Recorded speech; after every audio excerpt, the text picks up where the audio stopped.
Par notre culture et notre éducation, nous avons toujours été encouragés à adopter une approche machinale lors de la résolution de problèmes.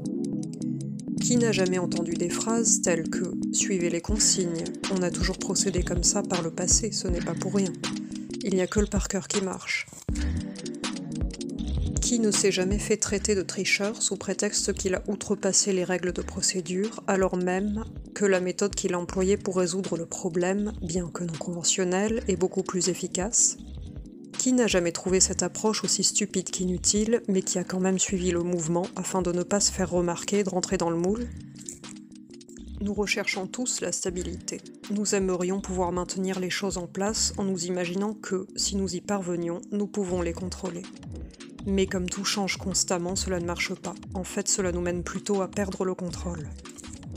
Dans le cas des processus de travail, lorsque les gens disent « ce n'est pas comme cela qu'il faut faire », ce n'est pas vrai. Il y a toujours plusieurs manières de faire et la manière que l'on choisit devrait toujours dépendre du contexte.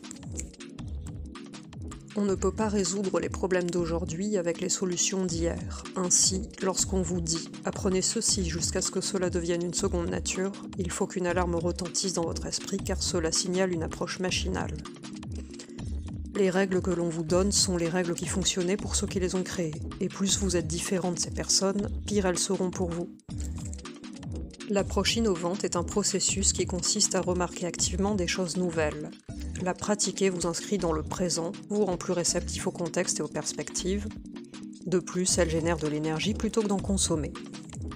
Contrairement aux idées reçues, ce travail de réflexion n'est pas du tout exténuant. Ce qui génère du stress inutile, ce sont les évaluations négatives machinales que nous faisons, associées à l'inquiétude de rencontrer des problèmes et de ne pas être capable de les résoudre. Être dans une approche innovante ne signifie pas ignorer systématiquement toute règle, procédure ou méthode préexistante, mais se demander si, dans votre cas de figure, elles sont pertinentes, efficaces et utiles. Dans le cas contraire, il faudra agir autrement et créer soi-même ses propres procédures. En effet, il serait totalement inutile et chronophage de réinventer la roue, le concept de base étant déjà suffisamment efficace. Par contre, lorsque vous apprenez une leçon, vous savez que le par cœur n'est pas la méthode la plus adaptée et qu'il vaut mieux utiliser celle du palais mental. Lorsque vous adoptez une approche innovante, les règles, les routines et les objectifs vous guident mais ne vous gouvernent pas. Utiliser une approche innovante, c'est prendre en compte son environnement, analyser le contexte, être adaptable et flexible et réussir de manière efficace. Être dans une approche machinale serait avoir la tête dans les manuels et modes d'emploi, manquer d'analyse et de jugement, être statique et avoir moins de chances de réussite car vous êtes non connecté au réel. Afin d'être adaptable, il est préférable d'écrire les manuels d'aujourd'hui plutôt que de suivre à la lettre les manuels d'hier. Adopter cette approche vous rend plus performant. Une étude a été réalisée sur un orchestre symphonique au sein duquel les musiciens s'ennuient à mourir car ils rejouent les mêmes morceaux encore et encore. Les chercheurs ont demandé à certains d'entre eux d'interpréter un morceau de deux manières différentes. Les premiers devaient reproduire une interprétation qu'ils avaient aimée de manière habituelle en suivant les règles. Le second groupe devait livrer une interprétation personnelle assez nouvelle et subtile. Les chercheurs ont fait écouter l'enregistrement de ces symphonies à des personnes ignorant qu'il s'agissait d'un sujet de recherche. Elles ont, à une écrasante majorité, préféré les morceaux joués par le deuxième groupe, ceux ayant joué avec l'approche innovante. Ce groupe livrait une interprétation pour laquelle chacun jouait à sa manière et le résultat était meilleur. En général, on considère que si on laisse chacun faire à son idée, le chaos s'ensuivra. Cela peut être le cas si les gens le font de manière rebelle et indisciplinée, mais si tout le monde travaille dans le même contexte et en étant tout à fait impliqué, il n'y a aucune raison de ne pas obtenir une performance coordonnée qui soit meilleure. Ne pas cloisonner nos idées nous permet de voir les choses sous un autre angle et d'entrevoir de nouveaux paradigmes. Cela nous permet d'être moins dans le jugement et d'accepter nos erreurs. Nous avons tendance à mettre machinalement les gens dans des cases. Un tel est rigide, une telle est impulsive, mais quand on fige ainsi les personnes, on ne se donne pas la possibilité de profiter pleinement de la relation que l'on entretient avec elles ou bien d'exploiter leurs talents. L'approche innovante vous permet de comprendre pourquoi les gens se comportent de telle ou telle manière, c'est parce que cela a du sens pour eux, sinon ils ne le feraient pas.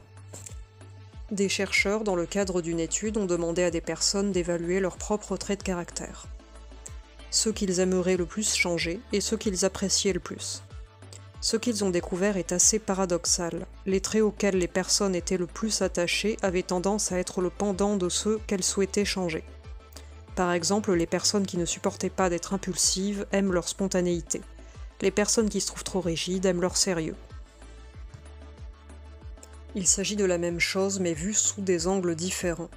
Si on souhaite accepter ces traits de caractère ou ceux des autres, il faut les voir sous le bon angle, celui qui dépeint une description avantageuse de ces traits. Il en va de même en ce qui concerne les erreurs. Dans le cadre d'une étude, des chercheurs ont demandé aux participants d'imaginer de nouvelles utilisations pour des produits ayant échoué commercialement. Il s'agissait ici d'une colle censée être forte qui, une fois produite, s'est avérée très faible. Un groupe a été préconditionné à une réflexion machinale. On lui a expliqué que le produit n'avait pas tout à fait réussi à remplir la fonction pour laquelle il était initialement destiné.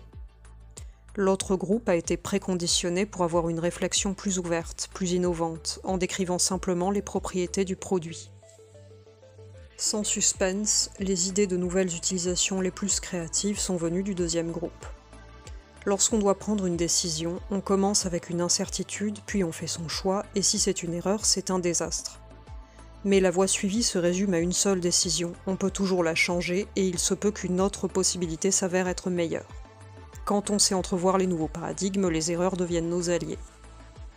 Éradiquer nos idées reçues, oublier les conventions inutiles, ne pas se limiter à la simple restitution, apprendre à voir les choses sous un autre angle et réfléchir par soi-même nous permet d'ouvrir de nouvelles portes. Bonne journée et à bientôt pour de nouveaux contenus.